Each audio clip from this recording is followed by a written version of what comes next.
창세기 42장 1절에서 25절.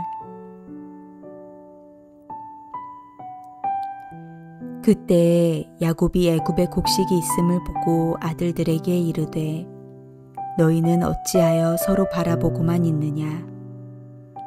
야곱이 또 이르되 내가 들은즉 저 애굽에 곡식이 있다 하니 너희는 그리로 가서 거기서 우리를 위하여 사오라. 그러면 우리가 살고 죽지 아니하리라 하매 요셉의 형 10사람이 애굽에서 곡식을 사려고 내려갔으나 야곱이 요셉의 아우 베냐민은 그의 형들과 함께 보내지 아니하였으니 이는 그의 생각에 재난이 그에게 미칠까 두려움이었더라. 이스라엘의 아들들이 양식 사러 간 자 중에 있으니 가나안 땅에 기근이 있음이라. 때에 요셉이 나라의 총리로서 그 땅 모든 백성에게 곡식을 팔더니 요셉의 형들이 와서 그 앞에서 땅에 엎드려 절하매 요셉이 보고 형들인 줄을 아나 모르는 채 하고 엄한 소리로 그들에게 말하여 이르되 너희가 어디서 왔느냐. 그들이 이르되 곡물을 사려고 가나안에서 왔나이다. 요셉이 그의 형들을 알아보았으나 그들은 요셉을 알아보지 못하더라. 요셉이 그들에게 대하여 꾼 꿈을 생각하고 그들에게 이르되 너희는 정탐꾼들이라. 이 나라의 틈을 엿보려고 왔느니라. 그들이 그에게 이르되 내 주여 아니니이다. 당신의 종들은 곡물을 사러 왔나이다. 우리는 다 한 사람의 아들들로서 확실한 자들이니 당신의 종들은 정탐꾼이 아니니이다. 요셉이 그들에게 이르되 아니라 너희가 이 나라의 틈을 엿보러 왔느니라. 그들이 이르되 당신의 종 우리들은 12 형제로서 가나안 땅 한 사람의 아들들이라. 막내 아들은 오늘 아버지와 함께 있고 또 하나는 없어졌나이다. 요셉이 그들에게 이르되 내가 너희에게 이르기를 너희는 정탐꾼들이라 한 말이 이것이니라. 너희는 이같이 하여 너희 진실함을 증명할 것이라. 바로의 생명으로 맹세하노니 너희 막내 아우가 여기 오지 아니하면 너희가 여기서 나가지 못하리라. 너희 중 하나를 보내어 너희 아우를 데려오게 하고 너희는 갇히어 있으라. 내가 너희의 말을 시험하여 너희 중에 진실이 있는지 보리라. 바로의 생명으로 맹세하노니 그리하지 아니하면 너희는 과연 정탐꾼이니라 하고 그들을 다 함께 3일을 가두었더라. 사흘 만에 요셉이 그들에게 이르되 나는 하나님을 경외하노니 너희는 이같이 하여 생명을 보전하라.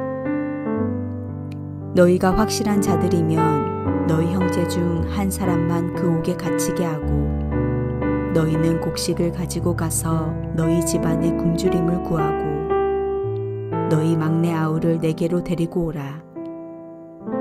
그러면 너희 말이 진실함이 되고 너희가 죽지 아니하리라 하니 그들이 그대로 하니라. 그들이 서로 말하되 우리가 아우의 일로 말미암아 범죄하였도다. 그가 우리에게 애걸할 때에 그 마음의 괴로움을 보고도 듣지 아니하였으므로 이 괴로움이 우리에게 임하도다. 르우벤이 그들에게 대답하여 이르되 내가 너희에게 그 아이에 대하여 죄를 짓지 말라고 하지 아니하였더냐. 그래도 너희가 듣지 아니하였느니라. 그러므로 그의 핏값을 치르게 되었도다 하니 그들 사이에 통역을 세웠으므로 그들은 요셉이 듣는 줄을 알지 못하였더라. 요셉이 그들을 떠나가서 울고 다시 돌아와서 그들과 말하다가 그들 중에서 시므온을 끌어내어 그들의 눈 앞에서 결박하고 명하여 곡물을 그 그릇에 채우게 하고 각 사람의 돈은 그의 자루에 도로 넣게 하고 또 길 양식을 그들에게 주게 하니 그대로 행하였더라. 요셉의 해몽과 같이 애굽 땅에 7해의 풍년이 그치고 흉년이 들기 시작했습니다. 이 흉년은 애굽에만 머물지 않고 가나안 야곱의 집에도 찾아옵니다. 아브라함 때도 기근이 있어 애굽으로 내려갔었고 이삭 때도 흉년이 들어 애굽으로 내려가려다가 하나님의 음성을 듣고 그랄 땅에 머무른 적이 있었습니다. 이제 야곱도 노년의 때에 그 흉년을 만나게 되었습니다. 그동안 야곱이 모았던 재산들은 흉년이 계속되면서 모두 소진되어 버렸습니다. 흉년 2년 만에 야곱의 집에 먹을 양식이 바닥나 버린 것입니다. 급기야 야곱은 아들들에게 당부합니다. 내가 들은즉 애굽에 곡식이 있다 하니 너희는 그리로 가서 우리를 위하여 사오라. 그리하면 우리가 살고 죽지 아니하리라. 한편 이집트의 총리가 된 요셉은 이제 이집트를 살리는 존재가 되었습니다. 하지만 그를 이곳까지 이끌었던 꿈의 진실은 아직까지 밝혀지지 않았습니다. 요셉은 애굽의 모든 창고를 열어 애굽 백성뿐만 아니라 각국의 백성에게도 양식을 팔고 있었습니다. 바로 그 이집트의 곡식을 사러 온 수많은 행렬 가운데 형들을 발견하게 됩니다. 20년이라는 시간이 지난 뒤 형제들 간의 만남, 이것이 얼마나 놀라운 만남입니까? 형들은 요셉 앞에 와 엎드려 절하고 있습니다. 10명의 형제들은 요셉에게 와 무릎 꿇고 절합니다. 17세 소년의 꿈은 지금 이루어지고 있는 것입니다. 요셉의 형들은 요셉의 꿈이 이루어지고 있다는 사실도 모른 채 요셉에게 와서 무릎을 꿇습니다. 이것이 하나님의 섭리입니다. 이것이 하나님의 방법입니다. 요셉은 형들을 보고 즉시 알아보았습니다. 그러나 요셉의 형들은 몰랐습니다. 요셉일 줄은 상상도 못한 것입니다. 이상한 장소에서 이상한 이유로 이상한 만남이 시작되고 있는 것입니다. 우리는 여기서 배후에 역사하신 하나님의 손길을 보게 됩니다. 하나님의 섭리가 무엇입니까? 요셉과 그 형들을 만나게 하시는 데 있습니다. 요셉에게 있어서 인생의 가장 고통스러운 것은 형들에게 당한 배신일 것입니다. 요셉은 의인입니다. 정직한 사람입니다. 또한 하나님과 동행했던 사람이기에 이 일들을 다 용서하고 잊어버렸을지 모릅니다. 그러나 잊어버리고 용서했다고 하더라도 아직 그 문제는 살아있습니다. 만나서 문제를 해결하지 않았기 때문입니다. 반대로 요셉의 형들은 모른 척, 잊어버린 척 그렇게 살아왔지만 그들의 마음속에는 자신들의 동생 요셉을 애굽에 팔았던 사건에 대한 죄책감이 도사리고 있었습니다. 이들의 가장 큰 문제는 오랜 세월이 지났지만 이것이 아직 그 가슴 속에 남아있다는 것입니다. 죄는 시간이 지나간다고 잊혀지지 않습니다. 세월이 간다고 죄책감이 사라지지 않습니다. 세월이 간다고 우리가 저지른 죄가 묻혀지지 않습니다. 우리 안에 있는 앙금, 죄책감이 술을 마신다고 후회한다고 사라지는 것은 아닙니다. 요셉의 생애에 있어서 2가지 사명이 있었습니다. 하나는 억울한 누명과 고난을 어떻게 벗어나는가 하는 것이었습니다. 요셉은 정말 억울한 사람입니다. 그런데 이 숙제는 애굽의 바로 왕의 꿈을 해석함으로 말미암아 총리 대신이 되어 그 누명을 벗게 되었습니다. 2번째 그의 남아있는 숙제는 형들을 어떻게 용서하느냐 하는 것입니다. 성경을 보면 요셉은 이미 다 용서했습니다. 하지만 요셉은 형들을 일방적으로 용서했지 만나서 화해와 관계를 갖지 않았기 때문에 요셉에게 이것은 숙제로 남아 있었습니다. 형들을 만나서 가슴을 열고 화해해야 합니다. 그러나 만날 수 있는 방법이 없었습니다. 형들은 동생이 어디에 살고 있는지, 죽었는지, 살았는지도 모르고 있었기 때문입니다. 이것이 우리의 문제이기도 합니다. 우리는 살아오면서 많은 사람들에게 상처를 주고 상처를 받으며 살아왔습니다. 그 마음속에 앙금이 남아 있습니다. 물론 용서하고 싶습니다. 그러나 그것도 잘 안 됩니다. 풀어지지 않습니다. 이때 하나님이 또 개입하신 것입니다. 용서하지 못해서 앙금이 생겨 고통의 세월을 보낸 사람이 또 있었습니다. 바로 요셉의 아버지 야곱입니다.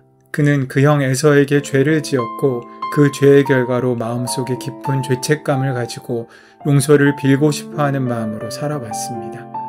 용서받지 못한 자는 두려움과 무서움과 고통이 있었습니다.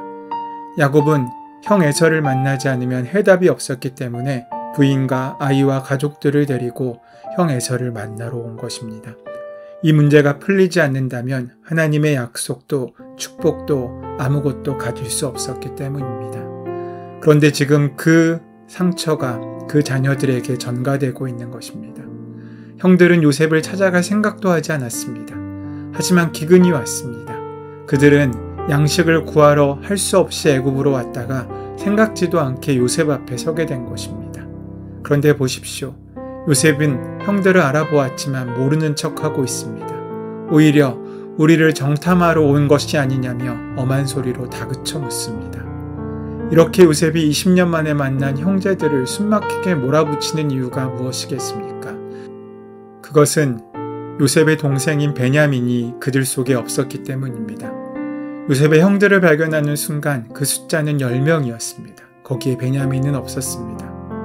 지난날 요셉의 10명의 형들은 자신을 죽이기로 결의했던 사람들이었습니다. 그런 그들이 혹시 베냐민을 어떻게 했을 가능성이 있었기 때문에 요셉은 베냐민의 생사가부를 확인해야 했습니다. 그래서 20년 만에 형들이 와서 양식을 구하는데도 베냐민을 직접 보기 전에는 형들의 진실함을 믿을 수 없다는 것입니다. 그 마음이 얼마나 쓸쓸했겠습니까? 그런 상황에서 형들을 가두어 둔다는 것이 얼마나 쉽지 않은 결정이었겠습니까? 하지만 10명의 형들을 굳게 결심하고 가두어 버립니다. 요셉은 일단 형들을 간첩 혐의로 체포하고는 막내 동생을 데리고 와 그들이 내뱉은 변명을 증명하라고 명령합니다. 요셉은 형제 중 한 사람만 오게 가두고 나머지 9명에게 동생 베냐민을 데려올 것을 요구하고 있습니다. 이에 대한 형들의 반응은 죄를 숨긴 자가 공포와 고통을 고스란히 드러내며 어찌할 줄 모르는 그 모습입니다.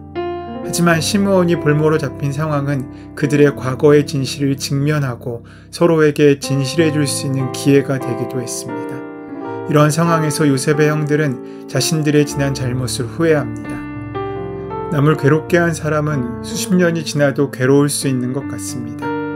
피차간에 통역을 세웠지만 요셉은 형들이 괴로워하는 것을 보며 들을 수 있었습니다. 이러한 모습을 본 요셉은 그들을 떠나가서 울고 다시 돌아옵니다. 그리고는 시므온을 그들 앞에서 옥에 가두어 버립니다. 너희의 막내 아우를 내게로 데리고 오라고 말하고는 형들을 돌려보냅니다. 양식을 구하러 10명의 형제가 내려왔는데 9명이 돌아가게 된 것입니다. 마치 요셉을 남겨두고 나머지 형제들을 떠나보낸 모습과 같습니다. 요셉이 가진 고통은 지난 세월 동안 잊혀지지 않은 채 그의 마음 가운데 자리 잡고 있었습니다. 그러나 요셉은 언제나 함께 하시는 하나님의 훈련의 결과로 그 모든 고통을 승화시켜 훈련받을 수 있게 되었습니다. 그런 요셉이었기 때문에 20년 만에 형들을 만났을 때 그 반가움이 말할 수 없었겠지만 자신의 감정을 절제하고 깨어진 형제관계를 회복하기 위해 일을 진행시킬 수밖에 없었습니다. 요셉은 문제를 풀되 시간이 좀 더 걸리더라도 아예 근본적인 해결의 길을 찾아갔던 사람이었다는 것입니다. 오늘 우리 안에도 누군가를 향한 용서할 수 없는 마음과 섭섭함의 마음이 있을 수 있습니다. 하나님은 그 마음이 악으로 도구로 누군가를 아프게 하는 것으로 드러나지 않고 하나님의 은혜 가운데 용서의 열매로 드러나는 시간이 되기를 원하십니다. 오늘 하루 그 은혜를 누리시는 저와 여러분 되시기를 소원하고 축원합니다. 진실로 통치하신 하나님, 비겁하고 연약한 우리에게 용기를 주셔서 우리 안에 방치된 죄를 발견하게 하시고 해결할 수 있는 용기를 허락하여 주시옵소서. 예수 그리스도의 이름으로 기도드립니다. 아멘. 오늘 허락하신 말씀을 깊이 묵상하심으로 오늘 나에게 주시는 말씀으로 만나시기 바랍니다. 우리의 삶의 모든 문제와 간구를 하나님께 온전히 맡기시고 기도하는 시간 갖도록 하겠습니다. 함께 기도합니다.